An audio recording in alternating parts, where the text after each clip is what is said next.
मैं आपके माध्यम से माननीय मंत्री जी से जानना चाहता हूं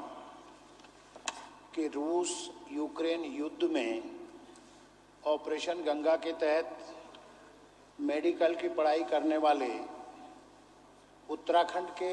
कितने छात्र वापस पढ़ाई छोड़कर उत्तराखंड आए और भारत सरकार के शिक्षा मंत्री जी ने लोकसभा में आश्वासन दिया था कि इनकी मेडिकल की पढ़ाई पूरी करने में पूरी मदद की जाएगी, इस पर क्या कार्रवाई की गई? माननीय मंत्री जी। माननीय अध्यक्ष जी, जो बच्चे हमारे राज्य के यूक्रेन में पढ़ाई करने गए थे,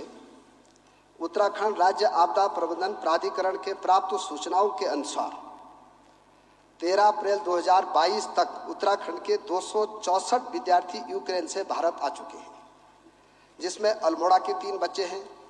चमोली के 4 बच्चे हैं, चंपावत के 6 बच्चे हैं, देहरादून के 73 बच्चे हैं, हरिद्वार के 42 बच्चे हैं, नैनीताल के 27 बच्चे हैं, पौड़ी गढ़वाल के 4 बच्चे हैं, पिथौरागढ़ के 4 बच्चे हैं, रुद्रप्रयाग के 6 बच्चे हैं, टिहरी गढ़वाल के 19 बच्चे हैं, उधम सिंह नगर के 52 बच्चे हैं, उत्तरकाशी के 7 बच्चे हैं और बागेश्वर के 0 बच्चे हैं।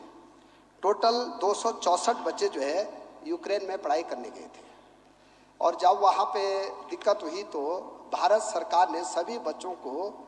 बहुत अच्छे ढंग से जो है उनको जो है अपने अपने राज्यों में और उत्तराखंड राज्य में भेजा। पहले तो मैं प्रधानमंत्री जी को बधाई देना चाहता हूँ कि एक सफल काम ये हुआ है।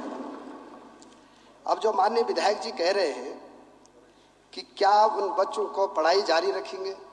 या उन बच्चों को जो है डिग्री दी जाएगी।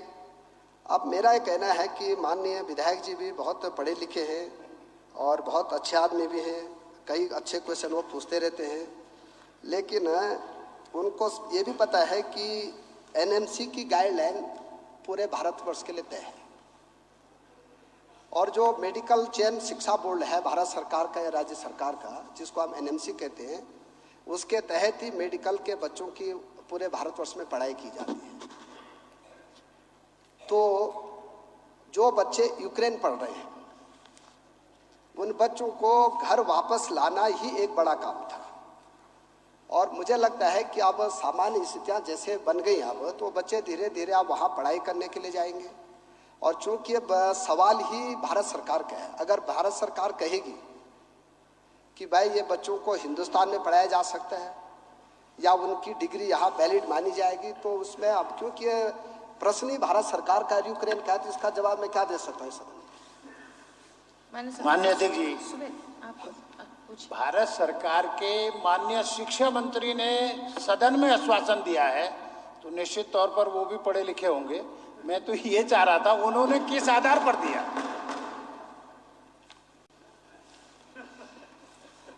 माननीय अध्यक्षा जी कि भारत सरकार के शिक्षा मंत्री ने अगर कोई आश्वासन दिया है, जैसे कि हमारे माननीय विधायक जी कह रहे हैं, मुझे तो पता नहीं, लेकिन अब चूंकि उनको पता होगा तो वो मुझे भी बता देंगे। तो भारत सरकार जब भी कोई गाइडलाइन भेजेगी हमको, तो हम तो भाई देखिए उन बच्चों के लिए कभी कोई मना करेंगे। हम तो यहाँ पे सारे संवेदनशीलता से काम करने वाले लोग हैं और मुझे लगता है कि जिस तत्परता से भारत सरकार उनको यहाँ लाई, हमारी सरकार ने भी घर घर तक उनको भेजने का काम किया है। और मैं कह सकता हूँ कि अगर भारत सरकार इस पर कोई विचार करेगी तो निश्चित रूप से वो राज्यों को चिट्ठी भेजेगी, उसके अनुसार ही काम किया जाएगा।